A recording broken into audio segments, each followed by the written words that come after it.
No hei, tämä on jälleen teetä ja teoksia. Mikä olisi ihanampaa kuin kepeä kesäpäivä tai kesäilta ja ihanat kirjat? Ja tietysti kyytipoikana herkullista teetä. Mä itse en osaa kuvitella, että mä lukisin kirjoja ilman teetä. Ja aina kauniista kupista. Se lisää jotenkin sitä nautintoa. Mä kerron tällä kertaa sulle 3 ihanasta kirjasta, joiden parissa mä oon saanut viettää aikaa tässä lähiaikoina. Ja ne on jotenkin ylevöittäneet mieltä ja hellineet kauneuden taju. Mä aloitan ensimmäisenä Lucy Maud Montgomeryn kirjalla Marigoldin lumottu maailma. Se sijoittuu prinssi Edwardin saarelle Kanadaan 1900-luvun alkuvaiheessa. Montgomery, häntä tituleerataan usein tyttökirjojen kirjoittajana, mutta älä anna sen tittelin mitenkään häiritä sua, sillä tästä kirjasta kyllä löytyy paljon kaikenlaista eri-ikäisille ja mielisille ihmisille.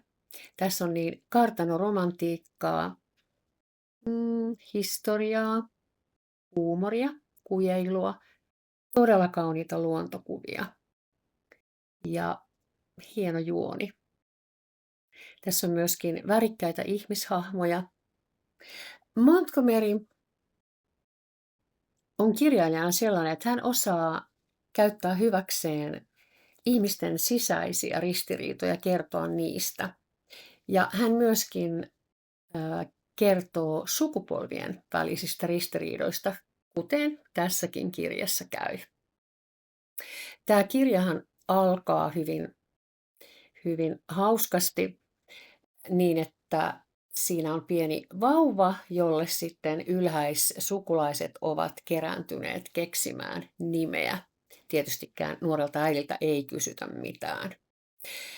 Vauvan isä on kuollut ja suku ottaa ikään kuin hoitoonsa ja velvollisuutensa tämän vauvan ja äidin. Ja niinpä tämä tyttönen sitten asuu tässä ylhäisökartanossa ainoana lapsena, vaeltelee siellä. Siellä on sitten erinäinen sukulaisten joukko sitten, jotka tulevat sinne aina vierailemaan. Ja siellä on sitten nuorempi isoäiti ja sitten se vanhempi isoäiti, joka on hurjan pelottava. Tässä hypätään myös kissamaailmaan. Nekin ovat osa näitä päähenkilöitä. Tätä Marigoldia, häntä määrittää mielikuvitus. Hänellä on hyvin vilkas mielikuvitus. Ja koska hän on siellä kartanossa aika yksikseen ilman ikätovereita, niin hän kehittää itselleen mielikuvitusystävän, Sylvian, jonka luokse mennään salaiseen puutarhaan ihan omanlaisensa riittien kautta. Ja tämän tyttösen nimi on Sylvia. Ja siitä muodostuu todella tärkeä tälle Marigoldille. No sukulaiset yrittävät kyllä kitkeä tätä mielikuvitusystävää Marigoldin elämästä, mutta se kiskominen kyllä päättyy aika huonosti ja Sylvia palaa sitten takaisin Marigoldin elämään. Tämä kirja on romanttinen ja täällä lopussa on hieman tietoa tästä kirjailijan maailmasta. Ja siellä mielenkiintoisesti kerrotaan, että kun tätä Montgomerya kirjailijaa kritisoitiin romanttisista kirjoista, niin hän oli miettinyt sitä realiteettien käsitettä ja sitten tokaissut, että auringonlaskut ovat ihan yhtä realistisia kuin sikolätit. Ja Tai mun mielestä tosi hauskasti sanottu. Sen olisi voinut ajatella jopa Marigoldin sanoiksi, koska hän oli aika siis suorasanainen sisällä, mutta sitten tuotti ulos kiltisti ja sivistyneesti sitten sanoja. No, Marigold tapaa elämänsä aikana sitten paljon erilaisia tyttösiä, joista yrittää saada sitten itselleen sydänystävää. Ja nämä tyttöset sitten, jotka tulee tähän elämään mukaan, niin ne on kyllä myös todella mielenkiintoisia. Että ne tuo kyllä väriä tämän Marigoldin elämään. Tässä katsotaan tosi paljon maailmaa 6-vuotiaan Marigoldin silmiin, ja siitä sitten lähdetään eteenpäin aina sinne neitoikään asti. On mielenkiintoista lukea ihmisen kehityksestä ja sen identiteetin muovautumisesta, ihmiskohtaloista ja sukuhistoriasta tietysti, mutta me jokainen ollaan tietysti sitä omaa identiteettiämme piirtäneet ja kehittäneet, ja niinpä tässä Marigoldinkin elämässä kauhean mielenkiintoisia vaiheita on. Esimerkiksi yhdessä vaiheessa Marigold on todella hurskas ja hän haluaa lähetyssaarnaajaksi, ja sen saavat sitten kyllä koko ympäristö, kun Marigold harrastaa kieltäymystä. Mutta mielenkiintoinen, kaunis. Ja musta tuntuu, että tämänhetkisessä maailmassa ei voi olla liikaa kauneutta. Erityisesti mä pidän tämän luontokuvauksista. Tämä on tosi kaunista, hyvää kieltä. Tässä on vaan yksi pieni esimerkki. Puutarhasta ja kukista tulee Kuutamossa jotakin outoa ja lumottua jonkinlaisen taian kosketuksesta. Vanhemmat näyttivät nostavan kukkansa lumesta. Kuun valo lepäsi hopean valkoisena kiveyksellä. Syreenien parfyymi nousi pieninä henkäyksinä kristallinkuulaaseen ilmaan. Hedelmätarhan takana lepäsivät vanhat tutut ja rakkaat niityt salaperäisenä kuutamoisessa usvassa. Kaukaa, hyvin kaukaa, kuului meren kohina. Tässä on vain pieni esimerkki tästä kirjasta. Tämä kirja on vanha klassikko. Tämä on julkaistu 1929 nimellä Magic for Marigold. Ja sitten 2009 on Suomessa painettu tämä kirja. Tämä on edelleenkin erittäin suosittu kirja ja hyvin lainattu kirja, enkä yhtään ihmettele. Tässä riittää kaikenlaista antia meille kaikille. Suosittelen. Tässä on kauneutta tässä kirjassa. Sopii kaikenikäisille. Toinen aivan ihana kirja on Kate Mortonin Talo järven rannalla. Ja tämä sitten taas on julkaistu nimellä The Lake House 2016 ja sitten painettu 2017. Kate Morton tekee todella upeita kirjoja. Ne on hyvin lainattuja ja varattuja kirjoja. Tässä on esimerkiksi 4 ensimmäistä kirjaa suomennettu: Paluu Rivertoniin, Hylätty puutarha, Kaukaiset hetket ja Salaisuuden kantaja. Ja tässä sitten kansista kuvaa.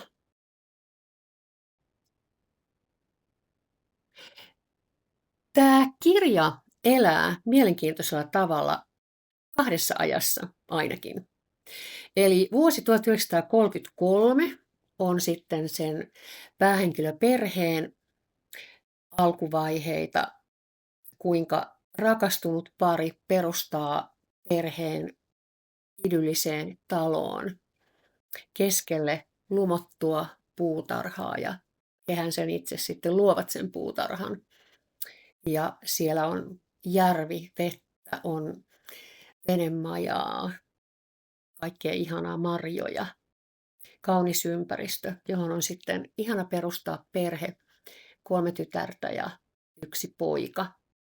Juhannuksena sitten juhannusjuhlissa tämä nuorin lapsi Theo, hän katoaa, mistä aiheutuu sitten kaikenlaista. Perheen isä joutuu myös sotatantereelle, palaa sieltä takaisin, mutta mitä hänelle on sitten tapahtunut, niin se on taas sitten kirjan salaisuus.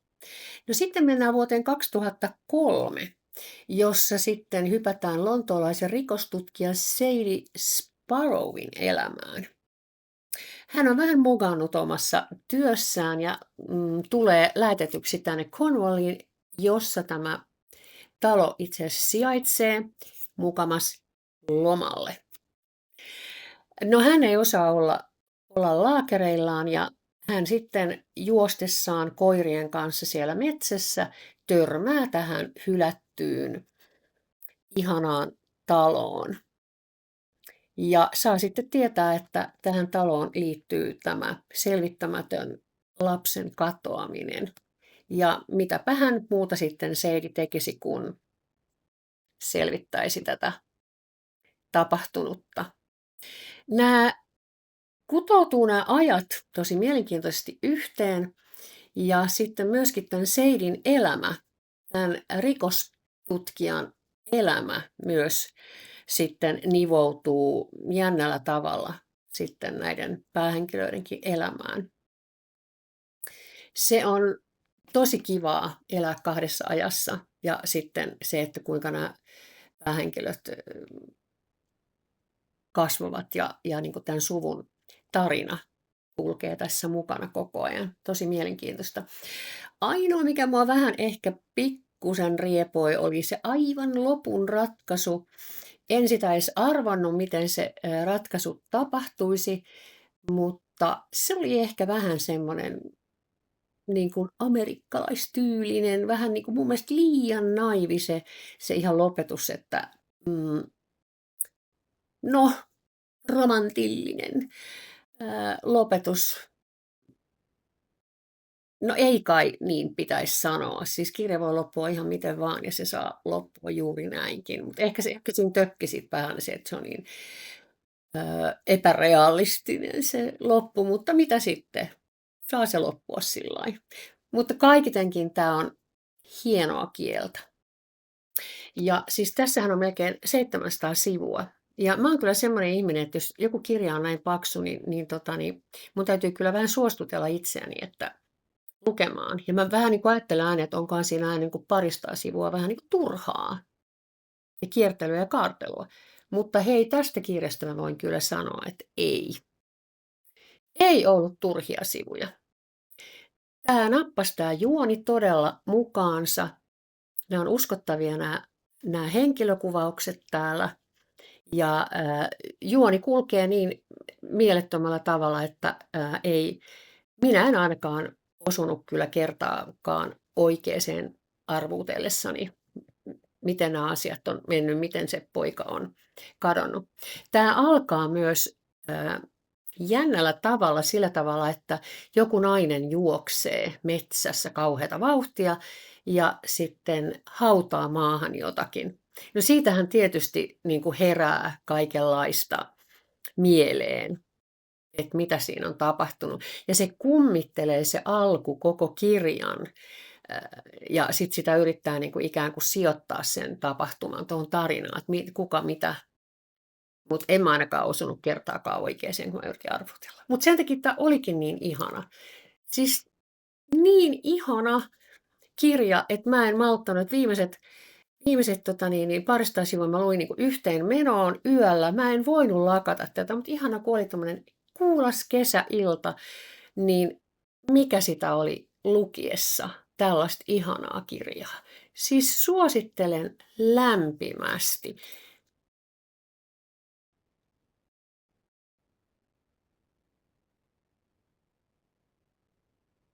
No niin, kolmanneksi.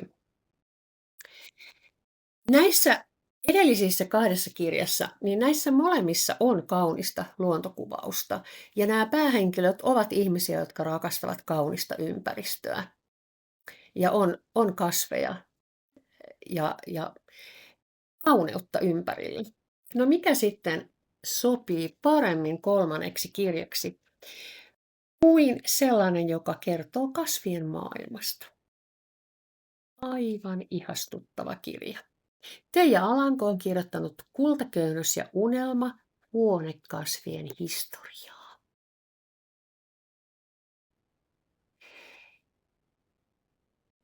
Teija Alanko on kasviekologi ja arkeobotanisti, joka on saanut tiedonjulkistamisen valtion palkinnon. Ja hän on hyvin kiehtovalla tavalla kertonut huonekasvien historiasta. Ja kirjassa selviää,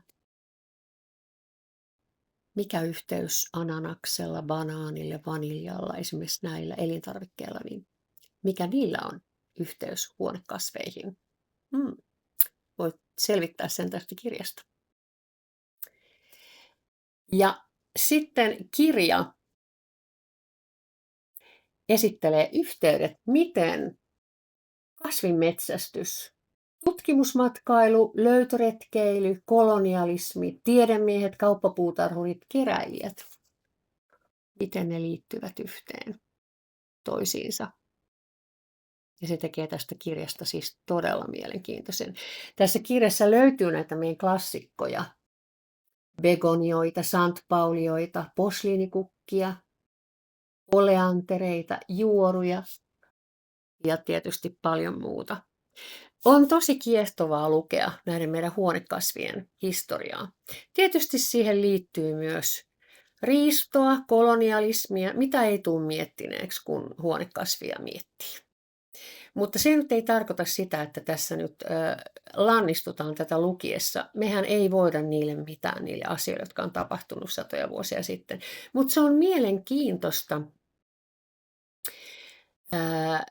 oppia ja seikkailla löytöretkeilijöiden mukana, miten kasveja on harrastettu ja kuinka arvokkaita ne on ollut. Minä itse nautiskelin pitkään tästä kirjasta teekupposen ääressä. Ihan nauttien pelkästään näistä kuvista, koska tämä sisältää niin kauniita piirroksia ja kuvia, tämä kirja, että tätä ei voi olla niin kuin, nauttimatta niistä kuvista. Mun oli ihan pakko ensiksi niitä kuvista nauttia ja sitten lähteä lukemaan näitä tarinoita. Alanko on kirjoittanut hurjan mielenkiintoisesti näitä kasvitarinoita, miten niitä on löydetty ja näitä löytöretkiä. Tämä ei ole mitään tiedejargonia tai tylsää kuivakkaa, ei siis kaukana siitä, vaan on tarinoita, jossa sitten nämä meidän tuntepamme kukat lähtevät elämään. Ja tämähän vastaa moneen tarpeeseen tämä kirja. Eli jos rakastat kasveja, erityisesti tietysti huonekasveja, tämä on oikea kirja sulle. Jos rakastat ylipäätänsä kirjallisuutta, tämä on oikea kirja sulle. Jos etsit kirjaa, jota herkutella samalla kun juot afternoon teatä, eli iltapäiväteetä, tämä on juuri sopiva kirja siihen. Mä itse monesti, kun mä juon iltapäiväteetä, niin mä nautin ehkä jotain taidekirjan kuvia tai vaikka sitten tämmöisiä. Ja se on aika ihana tapa. Ja sitten, jos olet visualisti ylipäätänsä, niin tämä kirja on aivan ihana. Ja kaikki, jotka tykkäävät hyvästä kielestä, niin tämähän on hirveän hyvin kirjoitettu ja kauniisti kirjoitettu. Ei se ole mikään ihme, että tämä Alanko on saanut tiedonjulkistamispalkinnon. Mutta hei, nämä kaikki 3 kirjaa jotka mä sulle esittelin, voin sydämellisesti suositella sulle. Kuulaassa kesäillassa voi nuuskia luonnon tuoksuja, juoda hyvää teetä ja nauttia kauniista kirjoista. Se on tässä maailmanajassa tosi tärkeää, että me voidaan ruokkia myös sitä omaa kauneuden tajua. Tässä kaikki tällä kertaa. Oikein hyvää päivänjatkoa sulle. Näkemisiin seuraavalla kerralla. Moi moi!